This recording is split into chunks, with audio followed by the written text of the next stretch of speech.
And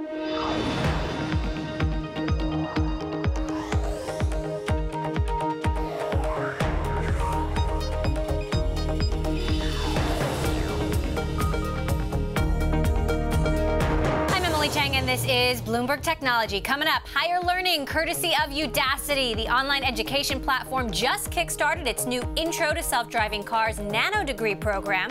We'll hear from founder Sebastian Thrun. Plus, Twitter's direct message on terror. The company flagged 300,000 accounts this year. It says promote global extremism. How effective is Twitter's defense mechanism at limiting the spread of hate? We will discuss. And Equifax continues to unravel. We'll dig into reports the credit monitor was hit by hackers months before it told the world the personal data of 143 million Americans may have been exposed. But first, to our lead. A group representing U.S. venture capitalists is suing the Trump administration over its decision to delay enactment of an immigration rule impacting foreign entrepreneurs. The suit says the Department of Homeland Security violated federal administrative rules when it delayed the start of the International Entrepreneur Rule. The rule would permit international entrepreneurs with an ownership interest in U.S.-based startups to stay in the U.S. for 30 months or more in order to build their businesses. Some criteria they would have to meet include starting the company within 5 years of applying, owning at least 10% of the venture, and having qualifying U.S. investors totaling at least $250,000. The rule's critics call it a stopgap measure that could complicate the risks associated with business in the U.S. With uncertain foundations. Joining me now to discuss, Bobby Franklin, the CEO of the group leading the suit, the National Venture Capital Association, and Eric Hippeau, managing partner of Lerer Hippeau Ventures, our guest host for the hour with me here in the studio. Also, Alex Wayne, who covers the White House for Bloomberg News. Alex, I'm going to start with you. What do you make of this? It's an interesting lawsuit. It'll prove a test case, really, because this isn't the only rule that the Trump administration, Obama-era rule that the Trump administration has sought to delay and then eventually get rid of. The suit, as I understand it, challenges whether the Trump administration can do this without opening a comment period first.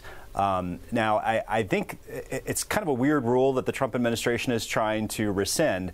It seems like it would normally fit into the sort of category of immigrants that the president would like to see more of in the United States. He has advocated for a merit-based immigration system. But I think what's happening here politically is twofold. One, Trump is really trying to establish his legacy as erasing Obama's legacy, including just about every rule that Obama issued late in his presidency.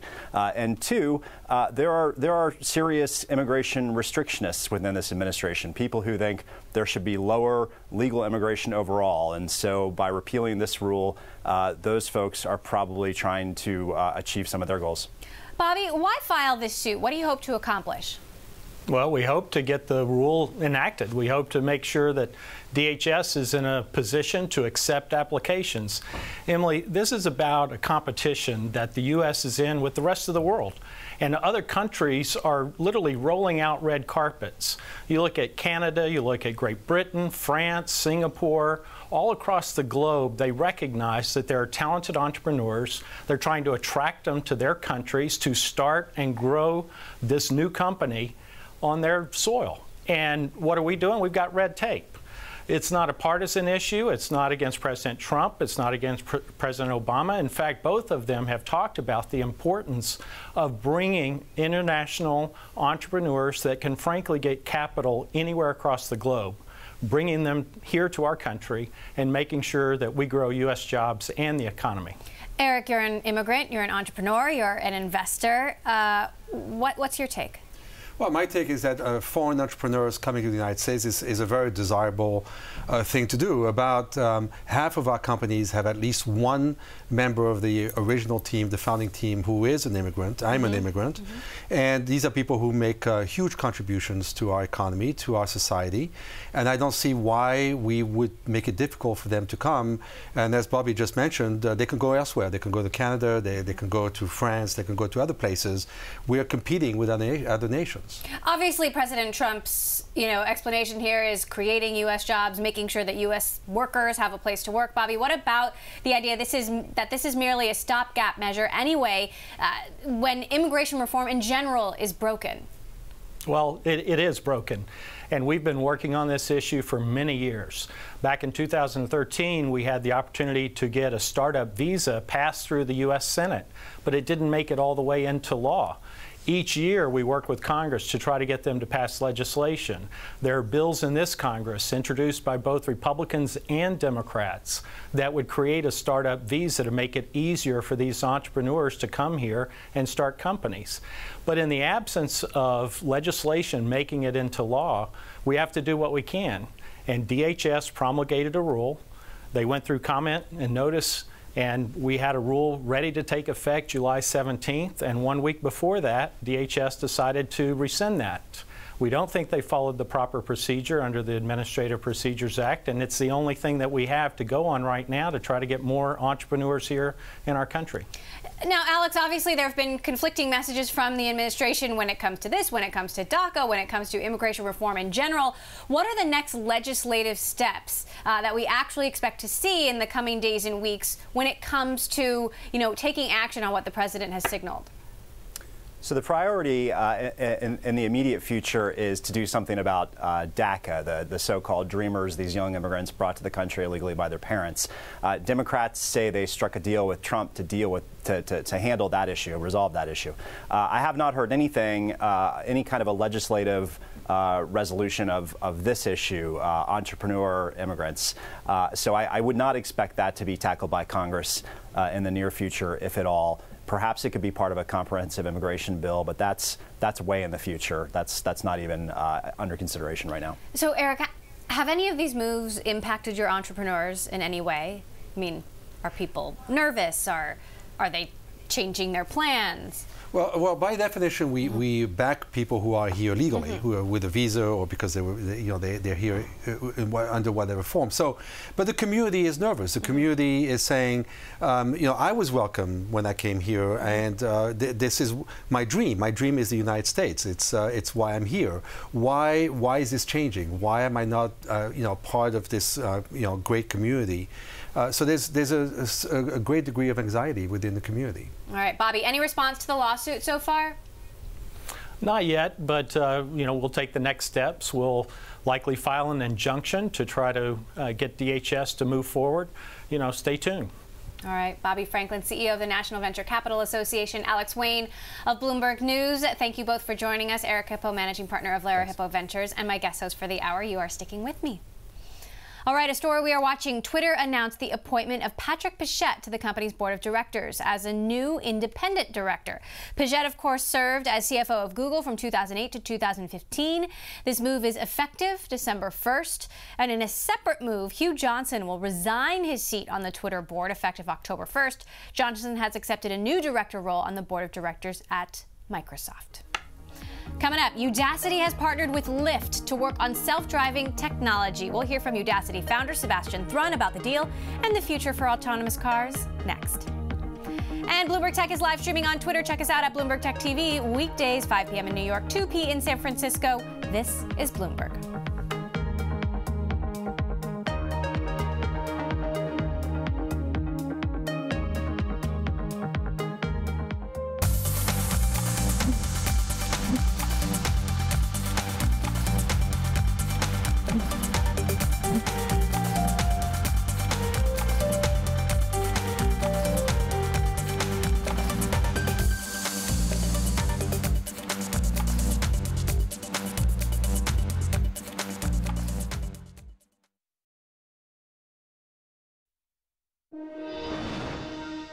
Uber is suing the advertising agency Fetch Media for click fraud, alleging that the firm improperly billed the company for fake online ads and took credit for app downloads it had nothing to do with.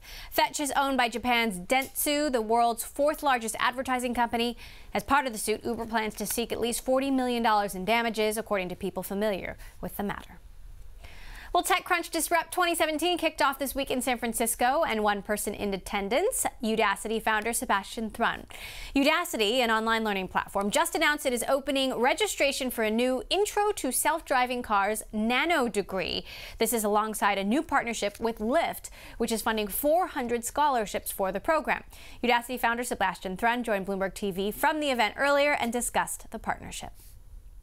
Self-driving car is the buzzword of 2017. Everybody talks about it, the government, and we all understand if they succeed, there'll be more than 1.5 million, 2 million jobs on the line. We want to help everybody to become an engineer in this space and be a contributor. So when we come to Udacity, you can actually learn how to be a self-driving car engineer and join Silicon Valley and many other companies in building these amazing technologies. And in partnering with Lyft on these 400 full scholarships, are you explicitly aiming to target, say, women and minorities, those who might not be your typical applicants? Yes, Udacity has a very strong social mission. We try to bring in minorities, we try to bring women, people of color, and also geographically we have a very strong presence in the Middle East as our corporate contribution to the Middle East to make sure that young people in the Middle East have a new perspective to life. But the core of all this is we really care about people to learn something interesting and participate. So many of us are left behind, smart people are left behind, and the universities are not taking care of us. We really at Udacity try to reach people of all ages, all geographies, all ethnicities, and all financial backgrounds. I want to ask you more broadly about what's going on in this self-driving car space, because clearly there's a great deal of excitement. But what we've seen from the likes of Google and Apple is that they've kind of fundamentally recalibrated their plans. Why do you think that's happening? What is it about the industry that's forcing them, in a sense, to make these changes? I think it's still a tough technical problem. We still don't have a car that would be what we call level 5, where you can just fall asleep and drive safely. But the race is on. In the last, I say, 2 years, the number of startup companies and even the number of big OEMs have joined the game has been staggering. If you look at the automotive industry today, I would say the self-driving car is the hottest topic that ever existed. So how do you know that you're creating a program for them, a training program for them that's actually going to be right, given the speed at which this technology is adapting and moving? And how much does it cost? And what job translation have you seen of those students that have taken your program? How many of them are actually getting jobs in the industry? So our program costs less than $2,500, which is nothing compared to college tuition. Udacity as a university builds its content directly with companies like Mercedes and Google and Tesla and many others. And those companies vouch for it. They are, so to speak, our accreditors. The original program, which was launched here last year, got over 40,000 applications. And even though not a single nanodegree has been bestowed, over 60 people already found jobs in companies like Ford and Volvo and Google and many, many others. It's just a very new way of teaching. It's a new way of building a university.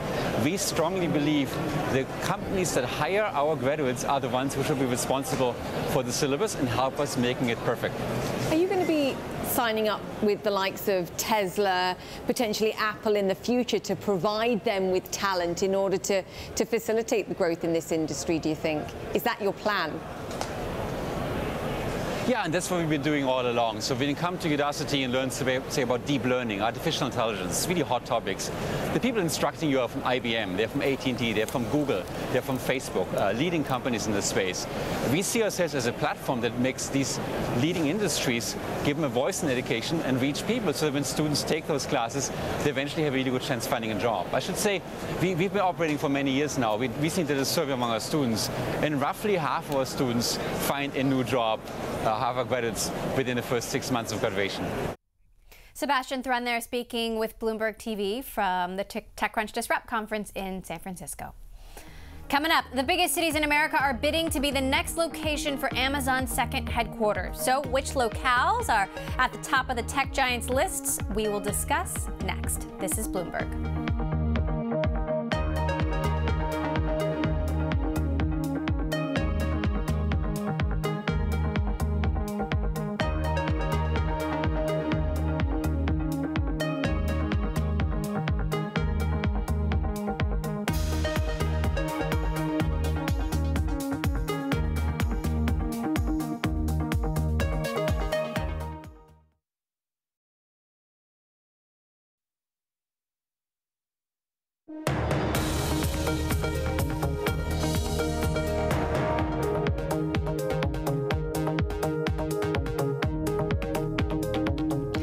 With a little less fanfare than Apple last week, Amazon is out with an update to one of its products. The company debuted a new version of its Fire HD 10 tablet that has a high-definition screen for watching video and up to 64 gigabytes of storage, a lower price, and a processor that runs 30% faster.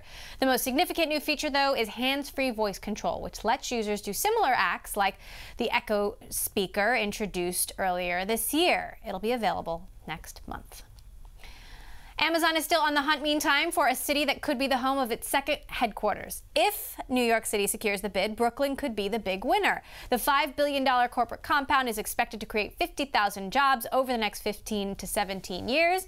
A New York City real estate firm says Brooklyn's reputation as a hub for millennials could give it a leg up, though the borough has come up short so far in attracting big-name companies. Still with us, Eric Hippeau, managing partner at Lerer Hippeau Ventures. We have to talk about this, of course, because we're in New York today.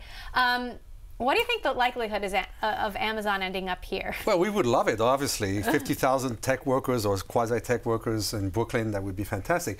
I think the chances are pretty low. New York is a very expensive place to set up a business. And in the current administration, New York is not particularly business-friendly. So I'm not even sure that New York is bidding. Where is business-friendly under the current administration?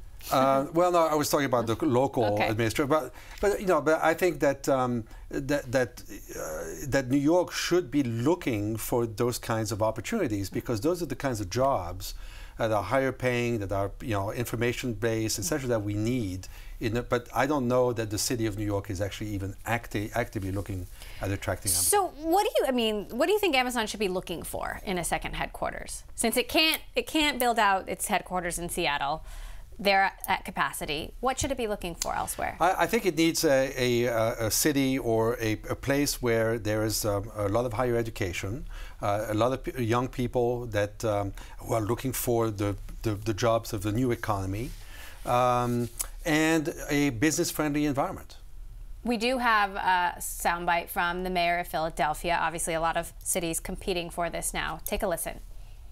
We've gotten criticism, about the corporate tax breaks and that. Like, this is too big of a deal, and it's too many jobs, and it's too great of a company for us not to go after it. And we would love to have it here. We have a lot of folks who could use the work, and we have a lot of IT startups and tech companies that have come into Philadelphia recently. So Philadelphia throwing their hat in the ring as well. How does the city benefit?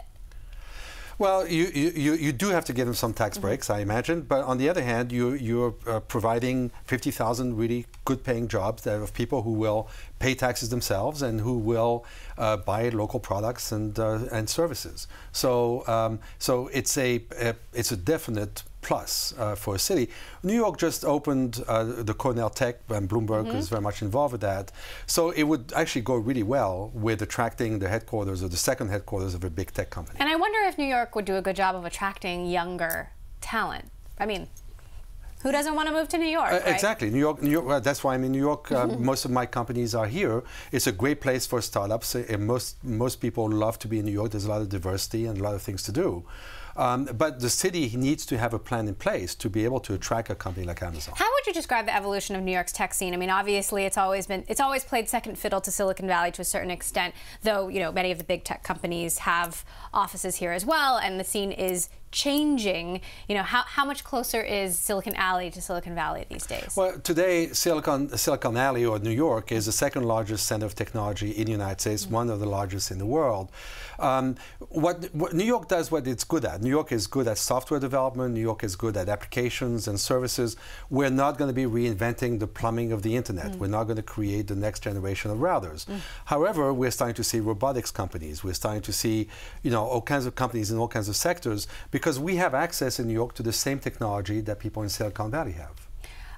When's that $10 billion company going to be coming out of New York? That $10 billion tech company? Hopefully it's in the pipeline. There's a whole number of companies which have reached the $1 billion, at least in the private market valuation, that I think have the potential to be one of those companies. All right, Eric Hippeau, Lerer Hippeau Ventures, you are sticking with me. Thank you.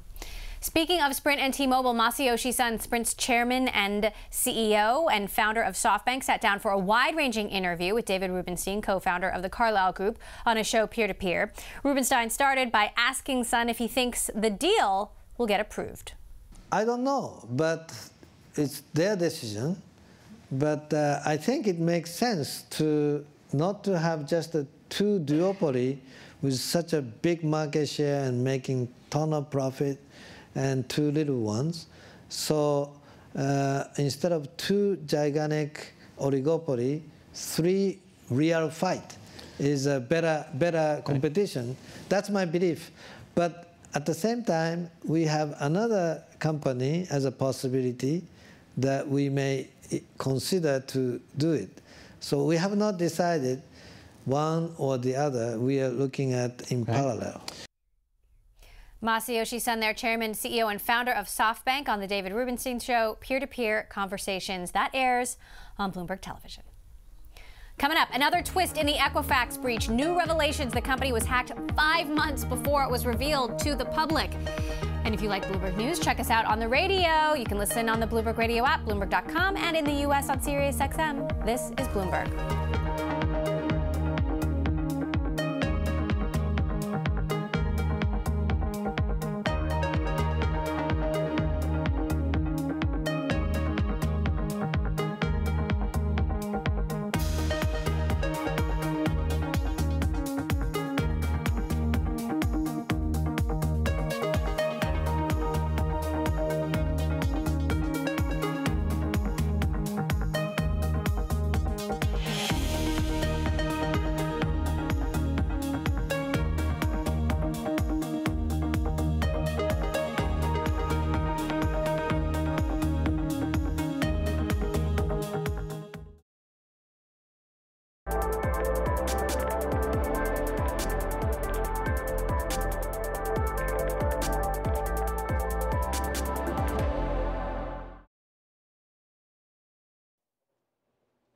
I'm Mark Crumpton in New York. You're watching Bloomberg Technology. Let's begin with a check of First Word News. The Associated Press reports the death toll from the magnitude 7.2 earthquake that struck near Mexico City is now up to 44.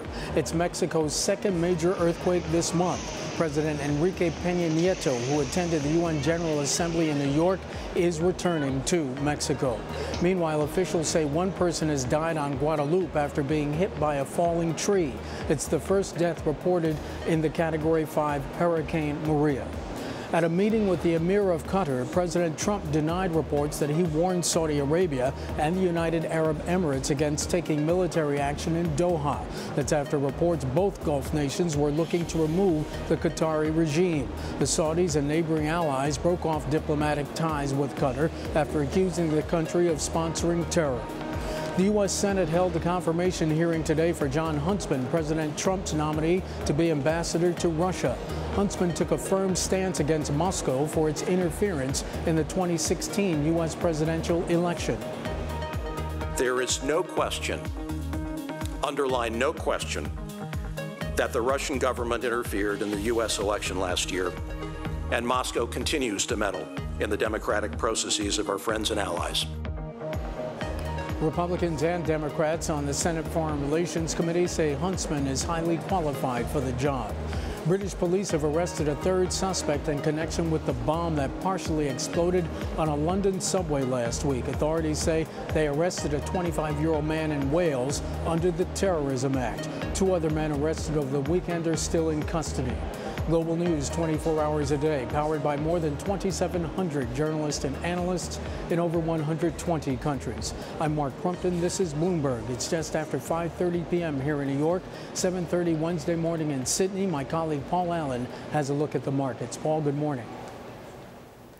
Good morning, Mark. Well, another positive day in the US with markets hitting record highs again. So it's going to be another positive day in the Asia Pacific as well. We already had Nikkei futures traded out of Chicago up better than 0.1%. Waiting on the trade balance for August out of Japan. That's expected to narrow significantly to 104 billion yen. That's about $930 million US dollars, with exports increasing by 14.3%. Here in Australia, ASX futures also trading 0.25% higher. Iron ore dipped though, down 4.1% to below $70 a tonne, so the resources sector may weigh today. Elsewhere, we should get the New Zealand second quarter balance of payments out very soon, estimating a $900 million deficit there. I'm Paul Allen in Sydney. More from Bloomberg Technology next.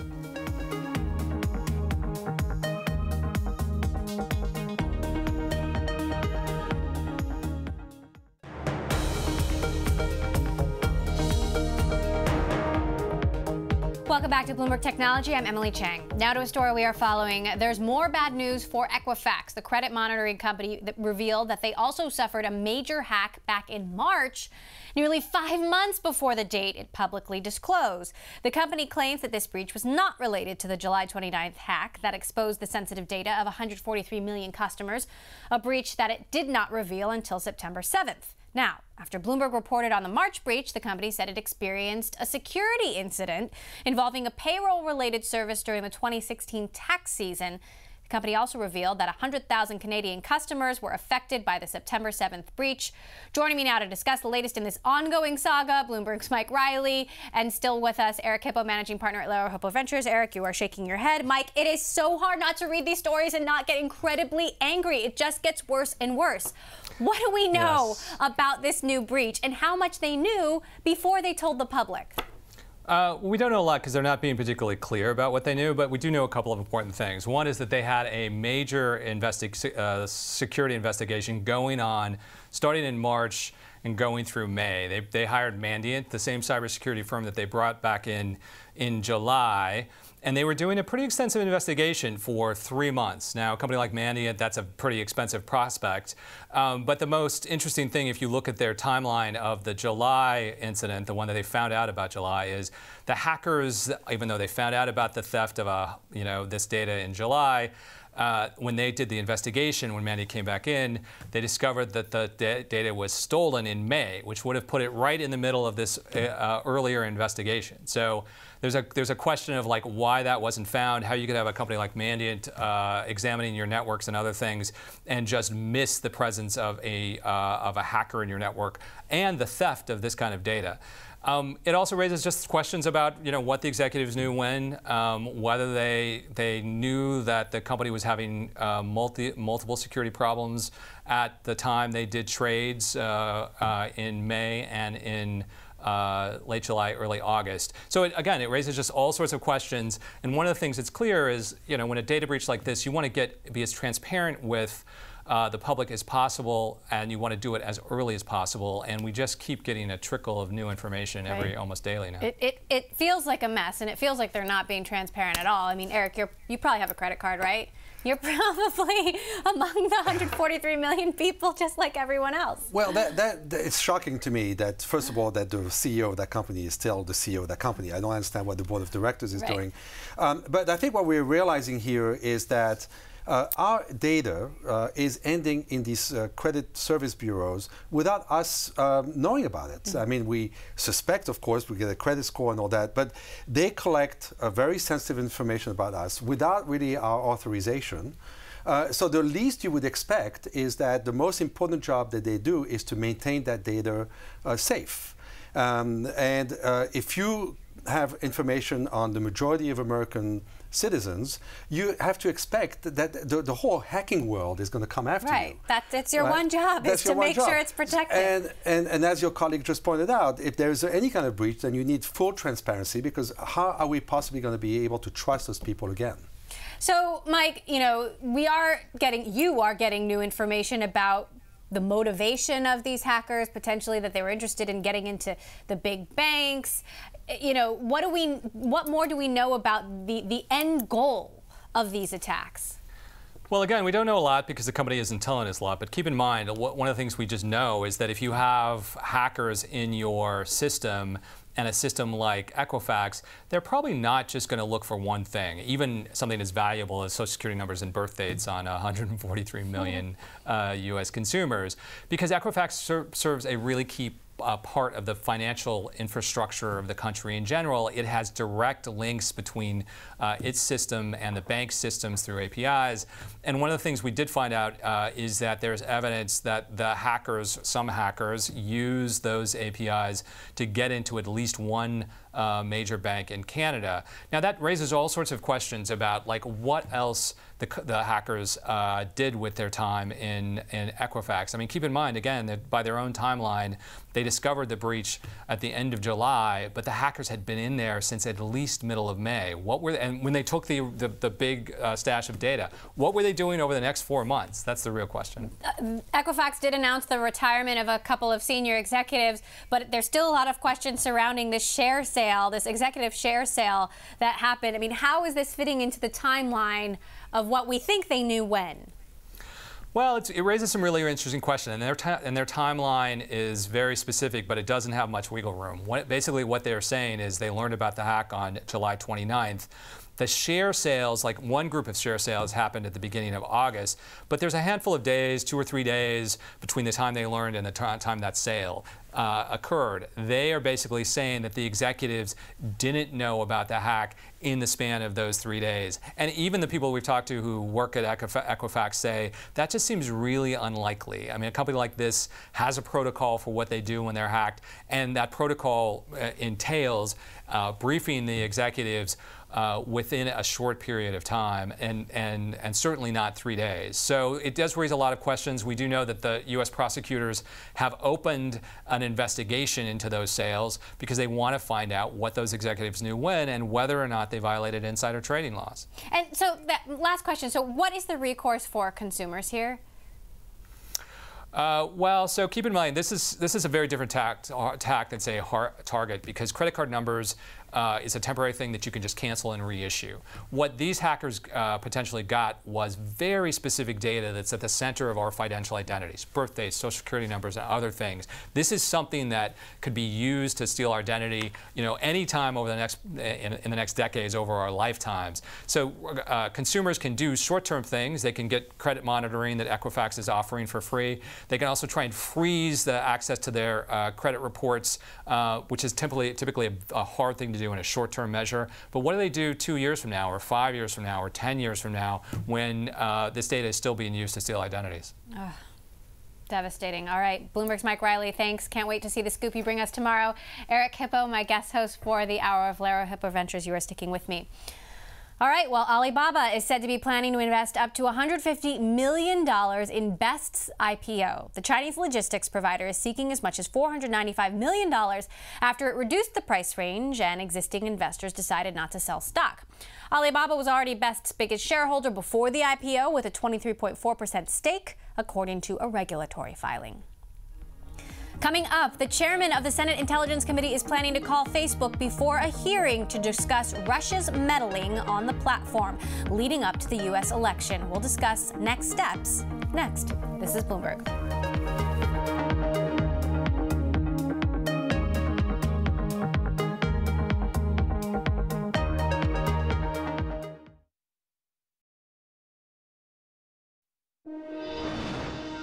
One of the hottest areas for mergers and acquisitions has been media and telecommunications, with mega deals like AT&T's deal to buy Time Warner for over $105 billion and Discovery's purchase of Scripps for $15 billion. The Bloomberg Daybreak Americas team spoke to Fred Turpin, global head of media and communications banking at JP Morgan, and asked why media M&A is so hot. It's been one of the most dynamic periods in our industry in my entire career, and the reason is that all of the industry winners in what we used to call the wireless sector, or the cable sector, or the content sector, they've all now realized that they're in the same business, which is either consumer broadband or media content. And the level of convergence that we've seen has really been unprecedented. The smallest company at this game board is close to $50 billion, so this is not small ball. And the amount of rumors that we've seen, over the last 6 months about deals that might happen, I think has also been unprecedented in my career. But I think it's actually instructive to look at some of the deals that you mentioned in terms of, the deals that have happened. What do they say about where the industry is going and how it's different? So let's do that. Let's take a look at Discovery first, with buying Scripps. Sure. That is two content companies getting together and becoming a larger content company, but still a relatively modest-sized company compared to some of the companies you're talking about. Yes. Well, and I think it has some elements of a more traditional deal in that it's two content companies coming together, but it's different from deals we've seen in the past in that The focus of both companies is very much nonfiction and lifestyle programming. And when you think about a world where content is going to be distributed to consumers over multiple platforms with much more consumer choice over the internet, over cable, over satellite, the ability to control or to really have excellence in a particular consumer demographic, I think is going to be more important than it's ever been before. And the deal allows Discovery to really enhance its position both from a scale and a production perspective in nonfiction lifestyle. But they're still dependent on other people to distribute it. They are, a distribution deal. But that distribution is getting broader and broader, and customers have more opportunities to access content than they've ever had, either through the internet or their cable provider, even through their cellular phone. Well, moving on to sort of technology and what the big M&A opportunities are there. I spoke with Greg Lemkow, who's the co-head of investment banking over at Goldman Sachs, and he had some interesting things to say about the big guys and what they could buy. Here's what they had to say. The two places I'd be most focused on for activity are TMT, the tech, media, telecom sector, and in technology in particular. You've got the biggest companies in the world by market cap and with massive cash balances. So Amazon, Facebook, Google, Apple have largely not been participants in big scale M&A. You've started to see them dip their toe. Amazon did a kind of an interesting transaction on Whole Foods, and I think to the extent those companies who've got the ability to go in multiple different strategic directions get active on the M&A side, you could see some very big transactions happening. On the media telecom side of TMT, there are probably 8 telecom cable wireless companies in the U.S. that are all eyeing each other up, looking to consolidate, and you could see that turn down to 5 or 4 or 3 in the next handful of years. So there's some big transactions that could occur.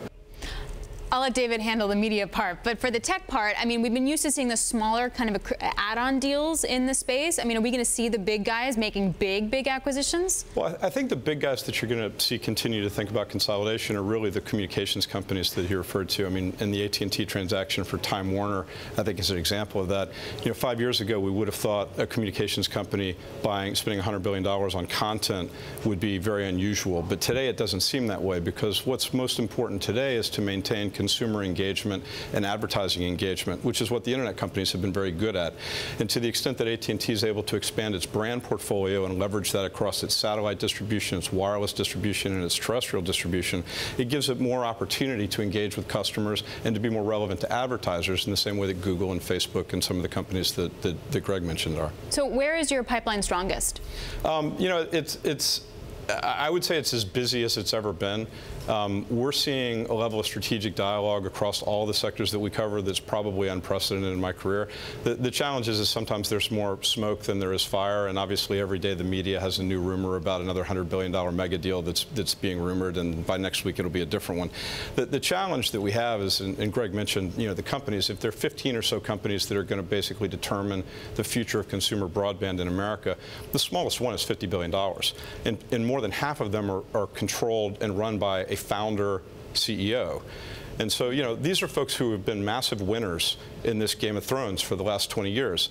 And if you could tell me, who's going to wake up tomorrow and say, you know what, I'm willing to do a deal with you, and I'm willing to step back and let you run the combined company. If you could tell me which of those CEOs and fantastically successful founders would make that choice, then it would be very easy to figure out what would happen here. But that's very hard. Fred Turpin there, Global Head of Media and Communications Banking at JP Morgan, still with us. Eric Hippeau, Managing Partner at Lerer Hippeau Ventures, who was CEO of the Huffington Post for a time. So what do you think? Will we see more media M&A, and if so, where? Oh, for sure, because the traditional media companies need a bigger digital footprint, bigger digital platforms. They need to acquire technology. They're basically not technology companies. And for the native media technology companies to be part of a bigger group gives them more resources, gives them more opportunity to distribute their content. So it's a win-win for both. So do you see a big consolidation happening? I do see, I don't know how much of a consolidation, but if you look at the deceleration of subscribers on cable, I think this is motivating a lot of people to say, wait, this uncoupling of the cable world is happening a lot faster than we expected. We better prepare. Well, as we're cash rich, we better prepare for the future. All right, Eric Hippeau, you are sticking with me. Coming up, as we've been talking about, Sprint and T-Mobile are in continued merger talks. The sides are said to have agreed that Deutsche Telekom would have control in a combination of the two companies. According to a person familiar with the matter, the mobile operators are discussing a stock-for-stock merger, though are still weeks away from an agreement. Deutsche Telekom would put T-Mobile executives led by CEO John Ledger in charge of the combined companies. Both companies declined to comment. Well, European leaders will warn the world's biggest tech giants that they face fines unless they remove terrorist content from the internet within 2 hours of it appearing. We'll bring you all the details next. This is Bloomberg.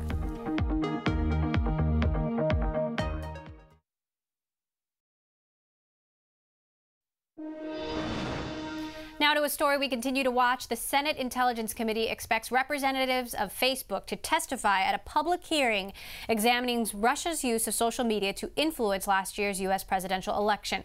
According to Chairman Richard Burr, a North Carolina Republican, the panel hasn't determined all of the issues that will be covered or invited company representatives. He said the hearing, though, may also include Twitter and other social media companies. For more, I want to get straight to our Bloomberg tech reporter, Sarah Fryer, who covers Twitter and Facebook, and still with us, Hippeau of Lerer Hippeau Ventures. So, Sarah, what do you make of this? What do we know? So Burr is basically saying if Facebook says they don't have much to hide and they want to be transparent and cooperative, how about do it in the public? So although a date for a hearing hasn't been set, this is something that is very important to the senators. Obviously, Facebook, we know, has given more information about the ads related to the Russian spending to Mueller's commission, the special commission looking into this.